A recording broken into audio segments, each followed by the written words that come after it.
of them have something to do with the familiar, whether place or literal family or the familiarity with oneself. The first poem is entitled Radio Maria, which is a radio station in Guadalajara, Mexico. Radio Maria. There was a break in the house numbers on Calle San Juan Bosco that year, the year in which I didn't know how to communicate but with my hands. The taxi driver and I lost, looking for the bad number that marked a subtracted space between a pigeon flock and an old money house. Somewhere in the middle, Radio Maria's mast had not been figured out of the street's bad math. The Virgin in her habit on the station sign, AM 920, Guadalajara. We could always ask the nuns for help. If only I could ask. The taxi driver and I there with our dead words, music, do you like, I do like.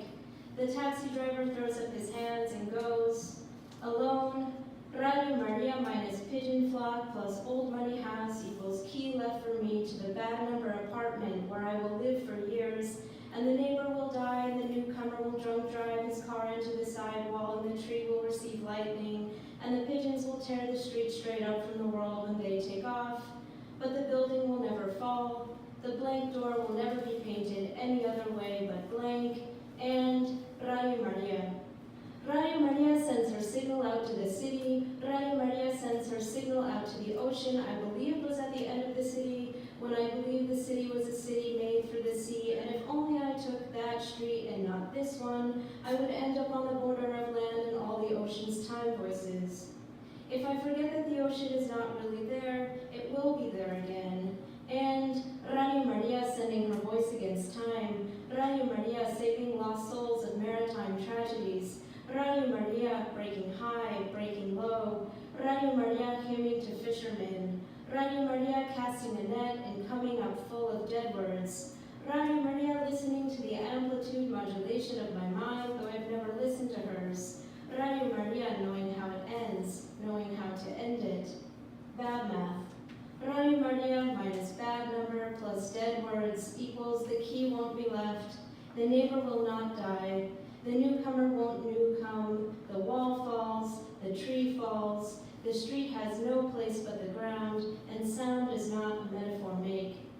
That year, in which I didn't know how to communicate but with my hands, I still really knew something. Direct address. Here is everywhere I've ever been, and everywhere I've never been at once. The one beside me is everyone I've ever known, and everyone I've never to. The howl from the next apartment is every howl across history, and it is also not that. It is no secret we create reality.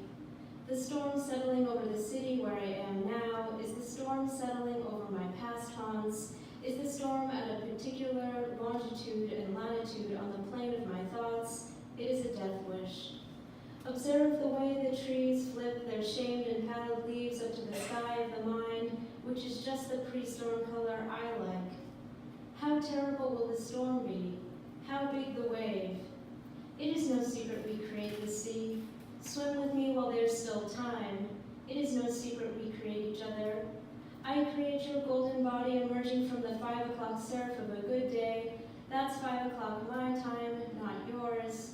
I create the weighting of your reality towards my reality and the light I think yours should take when the sun's in its eyes. You get the idea. It's no secret we create each other. I hear you're saying everything you've ever said and everything you've never said at once, and I don't make much of it. No need to work too hard towards understanding.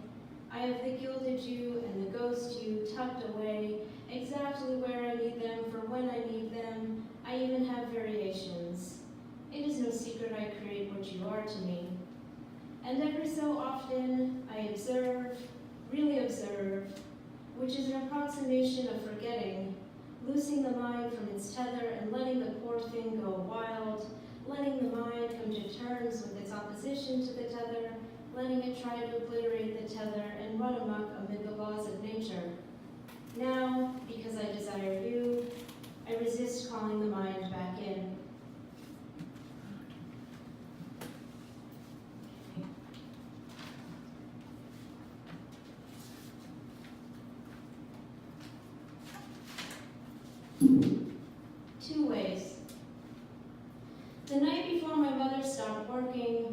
watch the pier and the crane-affected geometric deaths on the bluefish work more perfect than the knives. The night was sharp, and we were soft, talking about tides and the people who are always at every juncture. Sometimes you can walk the sandbar to the middle of the sea, and sometimes you can't. If you had all the money in the world, which house would you buy? We both choose the same one with a wraparound body and an intimidating hearth. I want to say to her, Mother, for me there are two ways to stop doing anything. One is to be the lone, lazy fisherwoman at the end of the jetty, waiting for my fish to come in, each wave listlessly toppling another until it makes me sick to my stomach to watch them. The other way is to walk straight into the sea, roused by just how cold it is and how lost I am, the water filling my eardrums with a deafening sustained note. I'd think myself a genius for this symphony. You know I would.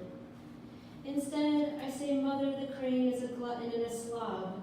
On his sixth fish, blood browning the tide pools and bones strewed, heads, tails, it's too much for her. Either too excessive or ridiculous, but I can't tell which.